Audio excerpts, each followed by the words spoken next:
Magandang araw sa inyong lahat, mga giliw naming tagapakinig. Muli po mga kaibigan, narito na po ang pagpapatuloy at ikalawang yugto ng liham kasaysayan na ipinadala ni Rina dito sa ating dulang. Love and Memories.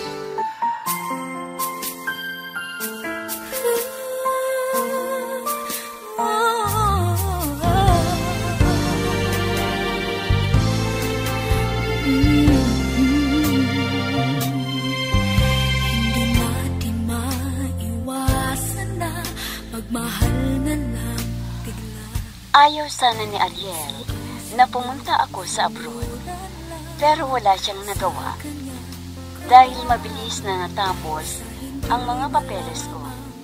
Kaya noong nag-usap kami at sinabi ko na ilang araw na lang ay aalis na ako, ay hiniling niya sa akin. Napatunayan ko sa kanya kung talagang mahal ko siya.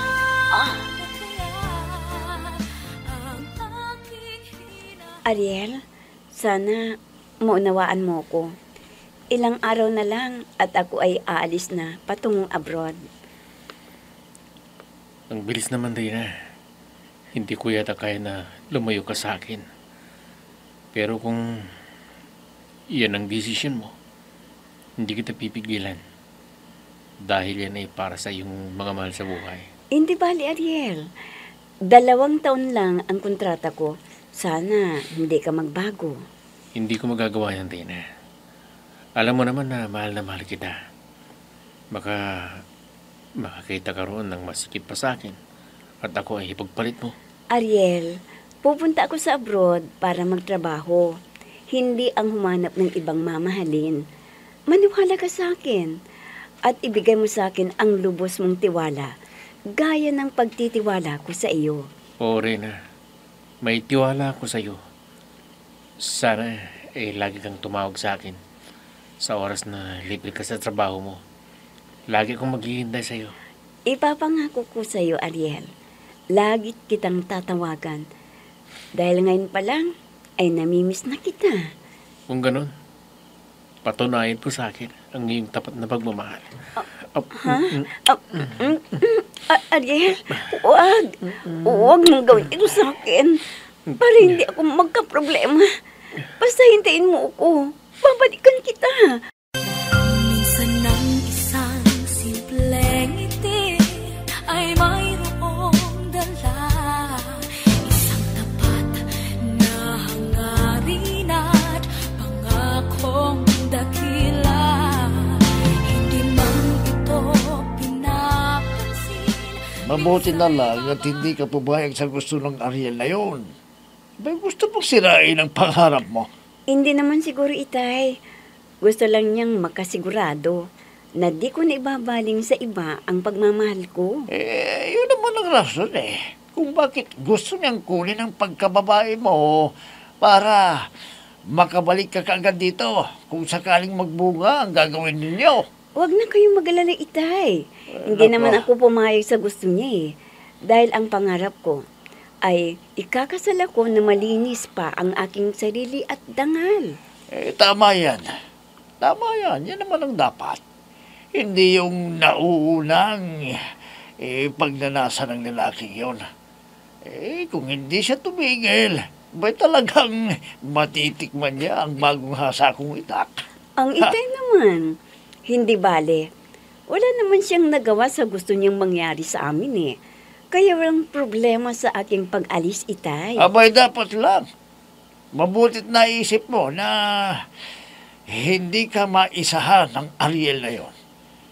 Baka lukuhin ka lang kapag nakuha na niya pagkababae mo. At sana, anak, mag-ingat ka kapag nandun ka na sa ibang bansa, ha? Opo, Itay. Kayo rin ni Inay. Ganon din, mag-ingat kayo. At alagaan ninyong mabuti si Inay. At pag may sapat na pera na ipapadala ko, ay ipapagamot ninyo agad si Inay.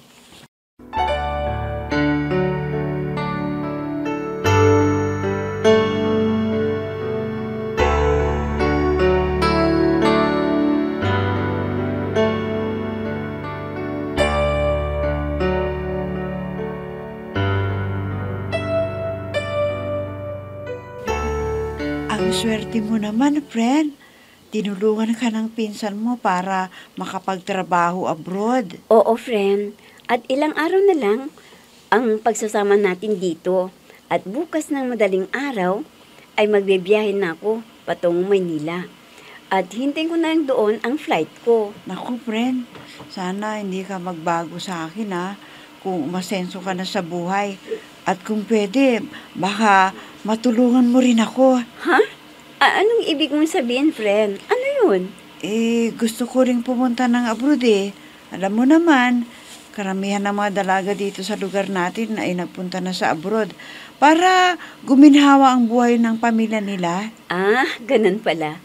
Gusto mo rin na mag-abroad? Pero ayos lang. Hayaan mo. Basta natapos ko ang pagpapagamot ko kay inay at nakaipon ako, talagang tutulungan kita dahil natulungan din nila ako sa pag-abroad ko. Sana huwag mo akong kalimutan, ha, friend. At lagi kitang ipagdadasal na maging mabuti ang kalagayan mo pagpunta mo sa abroad. Salamat, friend. Sana magtagumpay ako para matupad ko ang pangarap ko sa buhay na maiahon ko sa kahirapan ang mga magulang ko at makapagpagawa ako ng malaking bahay at makabili ng mga lupa. Ha? Anong lupang sinasabi mo? Magpapatayo ka ng paupahang bahay, ganun ba? Hindi yon ang gusto ko, kundi pagpapatayuan ko ng sarili naming bahay. Alam mo naman, hindi sa amin ang kinatitirikan ng aming bahay. Ayun naman pala eh. Sana, friend, kung umasenso ka na sa buhay, hindi mo ako makalimutan. Kung saan ka nanggaling, maging matulungin ka sa kapwa na nangangailangan ng tulong. Oo, Lori. Gagawin ko yan. Para maibalik ko rin ang tulong na ginawa nila sa akin. Para maging magaan ang pagpasok ng swerte sa akin. Minsan ng isang simpleng ngiti ay mayroong dala, isang tapat na hangarin at pangakong dakila. Hindi man ito pinapansin, minsa'y Bering, may kailangan ka ba? Sabihin mo sa akin para maibigay ko sa'yo. Ang anak nating si Rina, hindi pa ba siya umaalis? Gusto ko pa sana siyang kausapin eh. Hindi pa, Bering. At pumunta doon sa kaibigan niya para magpaalam at hindi siya magtampo sa kanya. Sabihin mo pag uwi dito mamaya na mag-usap kaming dalawa para hindi niya makalimutan ang mga bilin ko sa kanya. Sige, Bering. Sasabihin ko kay Rina na gusto mo siyang makausap bago pumunta ng Manila. Kailan bang alis ni Rina? Alam mo na ba kung kailan ang kanyang flight? Hindi naman sinabi sa akin pero alam ko na magpapaalam siya sa akin kung aalis na siya. Basta, huwag mong kalimutan na sabihin na gusto ko siyang makausap bago siya umalis papuntang abroad, ha, Isko? Sige. Huwag ka nang makulit dyan. At hindi ko kakalimutan ang bilin mo. Pag uwi ni Rina dito sa bahay.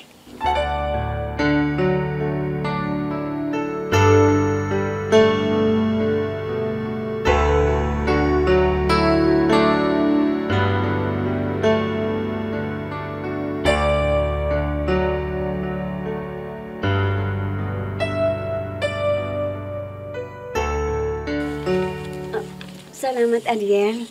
At dinalo mo ko ngayong gabi. Dahil bukas ng madaling araw, ay alis na ako papuntang Maynila. Ganun ba? Dinalaw kita rin, baka sakali na magbago pa ang isip mo at hindi na ituloy ang pag-abroad mo. Ano ka ba, Ariel? Hindi ko na pwedeng umatras dahil hindi ko naman pera ang ginastos ko, kundi pera ng pinsan ko at dapat kong bayaran. Kaya tutuloy ako. Sabagay, alam ko naman na hindi mo na pagbibigyan ang gusto ko. Pero pumunta pa rin ako dito para makita at makausap ka pa bago ka umalis. Sana mag-ingat ka, Ariel. Huwag kang malungkot. Kung ako ay nasa abroad na, isipin mo na ang pagtatrabaho ko doon ay para rin sa ating dalawa. Kailangan na paghandaan din natin ang ating kinabukasan, di ba? Sana nga, matupad mong pangako mong yan. At lagi akong naghihintay sa iyong pagbabalik, Reyna. Isipin mo na nandito ako na laging nagmamahal sa iyo at nakahandang maghintay sa iyo. Oh, huwag kang mag-alala, Ariel. Basta natapos ko ang pagpapagamot ni inay, ay saka na ako mag-iipon para sa atin. At padadalhan din kita para tulungan mo akong makapag-ipon dahil bibigyan kita ng perang pang-negosyo mo.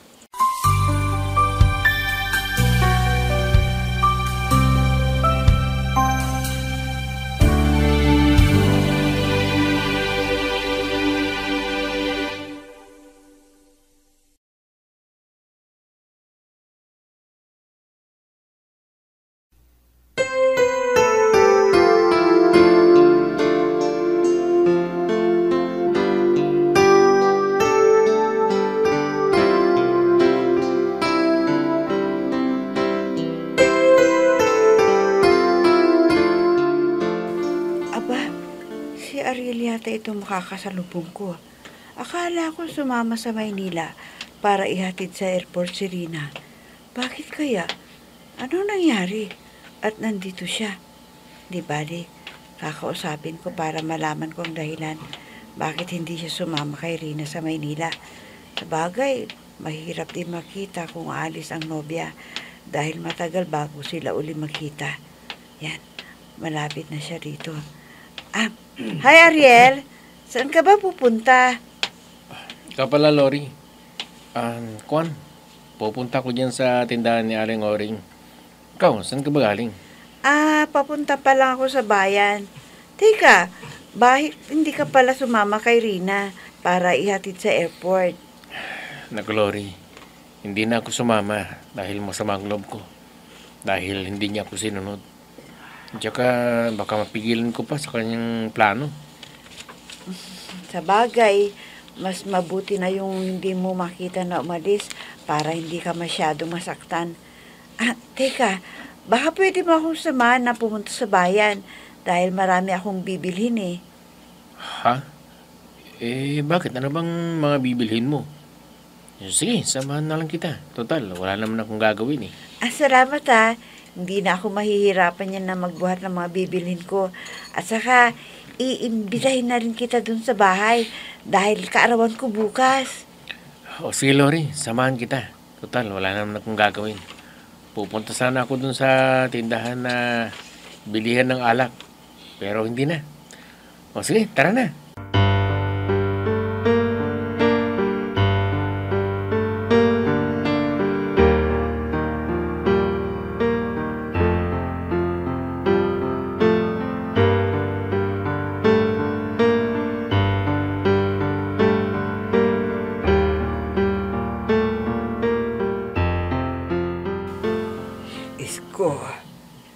Saan ba si Rina?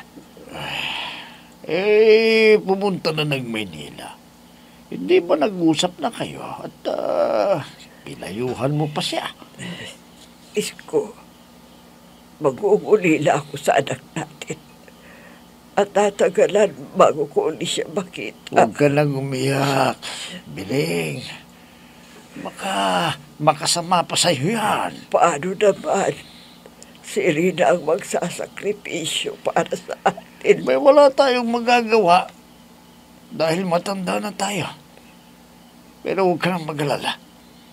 Dahil magpapadala ng pambili ng gamot mo yung anak natin para gumaling ka na kaagad. Kung hindi sana ako nagkasakit, hindi niya maisipan ang lalayo sa atin. Sana patubayan siya ng Diyos. Naligtas sa anumang kapahamakan. Yan naman talagang kailangan ni Rina eh. Ipanalangin natin na sana ligtas siya at maging mabait ang magiging amo niya. Sige, tama na yan at hintayin na lang natin ang ipinangako. Ipapadalang pera sa atin.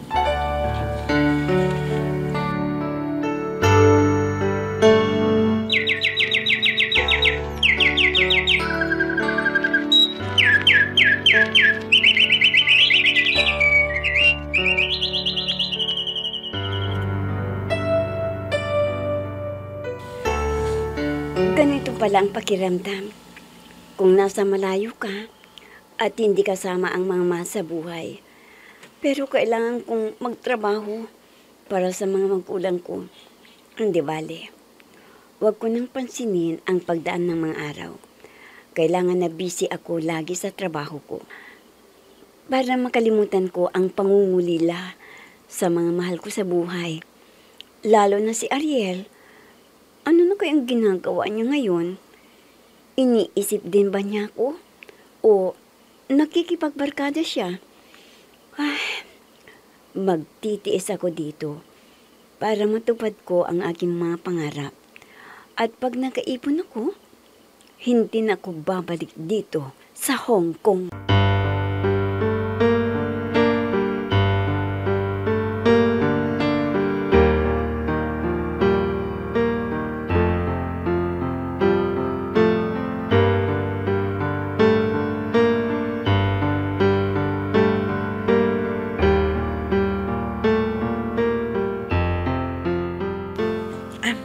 Ariel, tama na yan.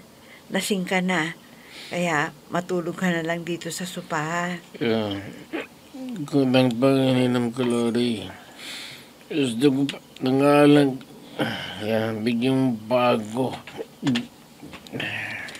Ariel, tanggapin mo na nagtatrabaho si Lori para makatulong sa kanyang pamilya.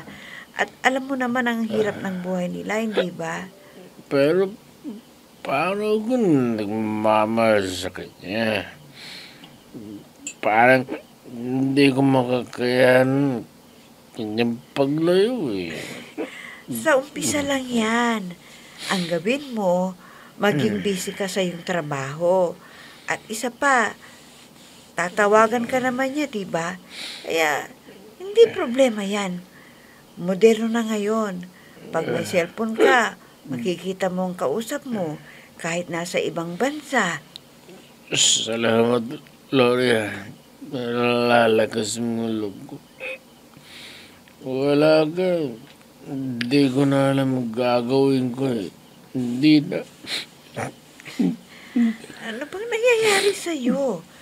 Huwag mo masyadong damdamin ang pagpunta ni Rina sa abroad. Dahil sinabi naman niya na para rin sa inyong dalawa ang kanyang gagawin, hindi ba? Ewan ko. Daming may kaya doon. Pagkaligaw si Rina, pumayag siya na magpakasal na doon. Kung mangyari na yan, ipagpapalit ako ni Rina sa iba.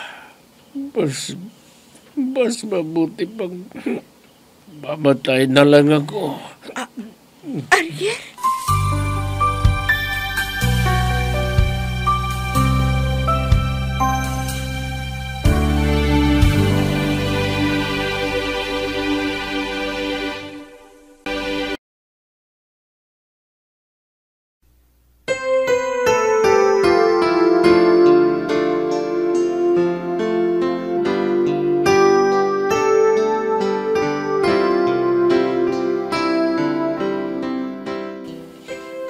Tutuhanin kaya ni Ariel ang kanyang sinabi?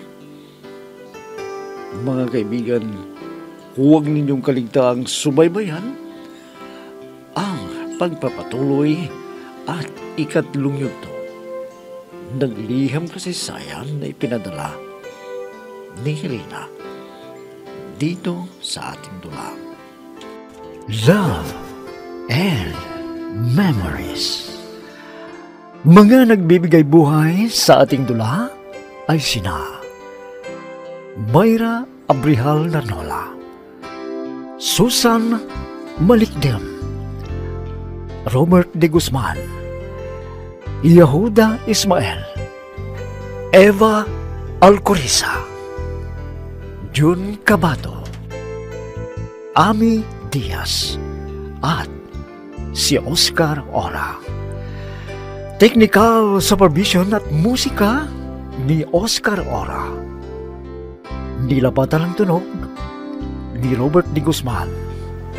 Mula sa panulat at direksyon ni Ami Diaz. love, and memories. Inihahandog sa inyo ng F3 Recording Studio para sa Pambansang Radyo ng Pilipinas, Bombo Radio, Philippines.